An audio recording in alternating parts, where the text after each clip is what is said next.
Coming up on Maverick Postgame, we have recaps from soccer, volleyball, and football. Plus, we have a special interview with CMU's hockey coach, Tim Weingard. All that and more coming your way right now.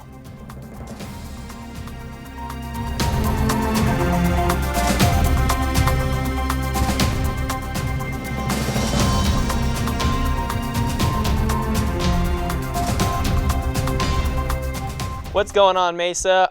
Welcome to Maverick Postgame. I'm Bryce Reedy. And I am Joe Azar.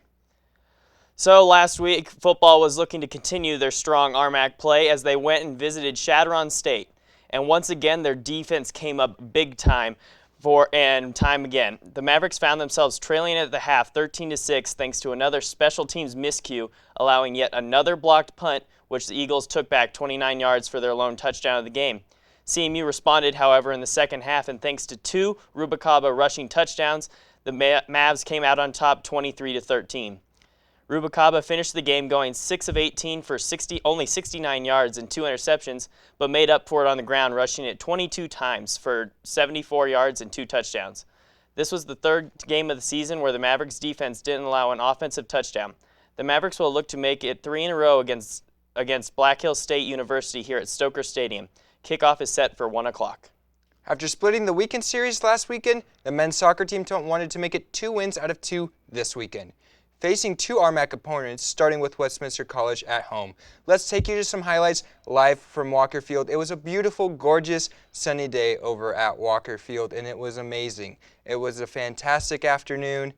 The crowd was getting ready. Here comes an opportunity, and it was Oscar Ordiozola with a beautiful goal, paying homage to someone in his family with his celebration. It was 1-0 Mavericks.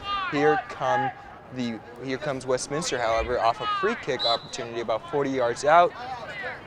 Ball kicked up, and Guarneri, the goalkeeper, pushes it out, but not too far out, and it lands right into Westminster's feet. 1-1 the score. Then here comes an opportunity. What a chip, and a miss, big-time miss by Roy Abigail. He's devastated for that. Another opportunity comes from the Mavericks. The Mavs are fouled in the box. That is a no-no. Moshi Perez with a beautiful penalty kick, making it 2-1. And then lastly, here comes Escobar, bangs it off, and Moshi Perez finishes it. That was it. That was all the goals. It was a 3-1 win for Colorado Mesa. You see all their players celebrating. Mavericks take down Westminster again 3-1 thanks to 2 goals from Moshi Perez. Bryce had a chance to catch up with Perez and others from the team after the win. Here, take a listen.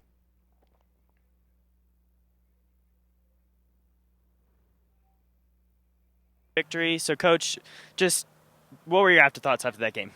We performed again in spurts. We're having a bit of an issue with consistency at the moment, playing for 80, 85, 90 minutes. But when we play in spurts, we look very, very good. We look very dangerous when we're doing the things that we want to do. It's good to see the ball hit the back of the net on 3 occasions. Whenever you can score 3 on a day, it's always a good thing.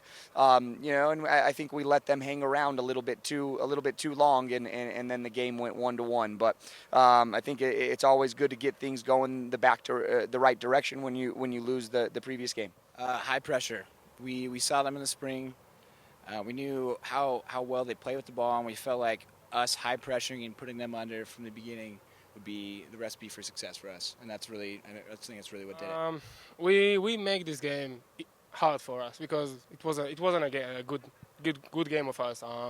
We should have end this game in the first 20 minutes, and we didn't do it, so we need to learn from it and keep going.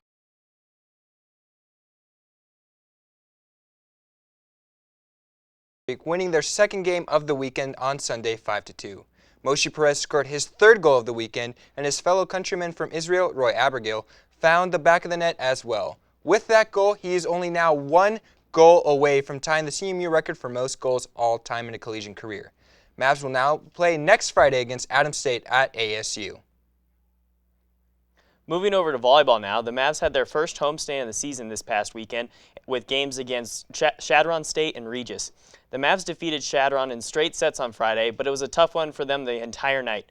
All 3 sets came down to the wire as the Mavs were able to overcome the Eagles' mistakes and come away with the victory. Aaron Perez led the team with 17 kills, while Ali Svornik led the team with 33 assists. Moving on to Saturday, the match ended up going the distance versus Regis, but CMU was able to break free in the 5th set. All the stats would have pointed to a Rangers victory. However, the Mavs came away with the only stat that mattered, and that's a mark in the win column. The Mavs are now 6-7 overall and 4-1 in the RMAC. Their next contest will be against New Mexico Highlands on Friday night. It was a successful weekend for rugby and the Lady Mavs as they took down both of their opponents this past weekend. They started the road trip on Saturday, taking down the University of Northern Colorado in a rout 74-6. A day later, they faced a different opponent, but got a similar result. The Mavs routed Colorado Mines, winning 51-7. The Mavs have now started their season undefeated with a 4-0 record. They have a little bit of a break, and then they will host the University of Wyoming here at CMU Rugby Field October 18th. Got their season underway as men's hockey started their 2015 campaign. And with more information on the team, here's a special report from Stephen Adams.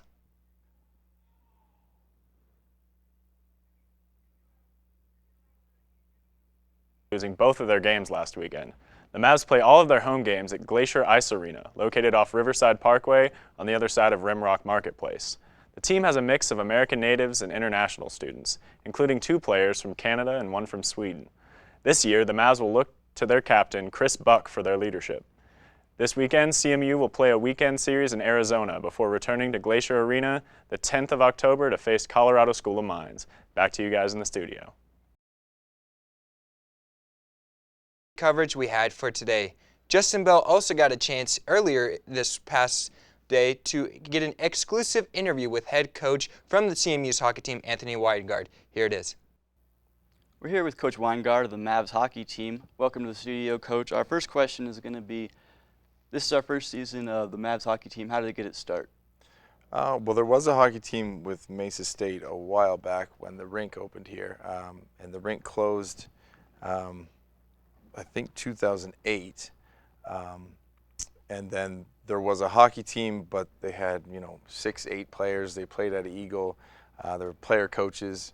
And then the rink reopened about a year and a half ago. So last year was really the first year of, I guess, the emergence of a real hockey program. So this is the beginning of the second year of a newly established program. So since this is the highest level of hockey at CMU, why is it not considered a varsity sport? I think one, because it is a new program. We've had just 1 year under our belts, and there is no NCAA hockey other than D1 in Colorado. And as far as I'm aware, you have to be affiliated with NCAA at CMU in order to be a varsity sport. And only D1 NCAA exists in Colorado. There is no D2 or D3. So we play Division III of the American Collegiate Hockey Association, which is about 348 teams nationally. And most schools in Colorado also have a team in that same division and same league. People here at CMU love team sports, but they love their individual stars. Who are some of the people on the hockey team who are standing out as of now, and who do you look forward to in the future? Well, we lost our best player from last year was Cole Sweeney, and he actually finished 7th in the entire country in scoring and 3rd in goals. So losing Cole hurts. But there's a Swedish player that I recruited named Marcus Eliasson, and he's a fantastic hockey player. He comes from Gothenburg, Sweden. Chris Buck, our captain, he's been here a while. He's another fantastic player. And then there's a couple players who have played junior hockey in the past, Chase Engdahl and Antonio Falcone. So those are I don't say they're the best players, but they certainly can bring some excitement to the game. Absolutely. So we have some exciting players. Besides those exciting players, what are some reasons for the fans to come out and watch CMU hockey this year?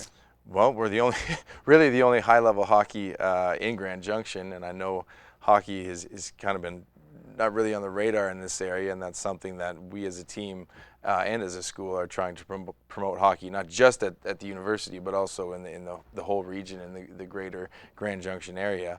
You know, these players have played hockey since they've been 2-3 years old.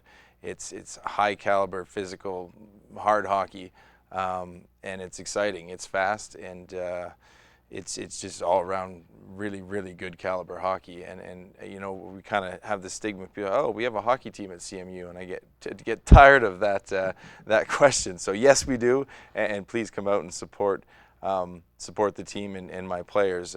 We played 32 games this year, which is more games than most sports at this school, and they need to be recognized as well. And again, we are the only hockey team at CMU, varsity or not. So, and I think it's important for those players with the time they put in, the travel, 3 practices a week, 32 games, some as far as 17-hour trips to play. That's one way, to Iowa, to Nevada. So they deserve to be recognized as well, and they play a very high caliber of hockey.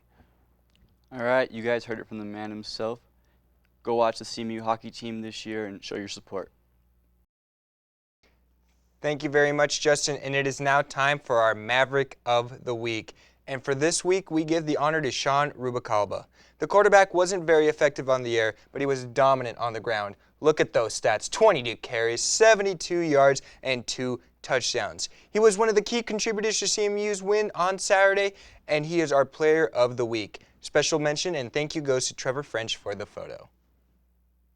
And that'll do it for this week. Remember, if you can't make it to any of the games this weekend, you can check up on results at Criterion Sports on Twitter, and also listen to select games on the radio at our student-run station, KMSA. With Bryce Reedy, I'm Joe Azar. Stay classy, CMU.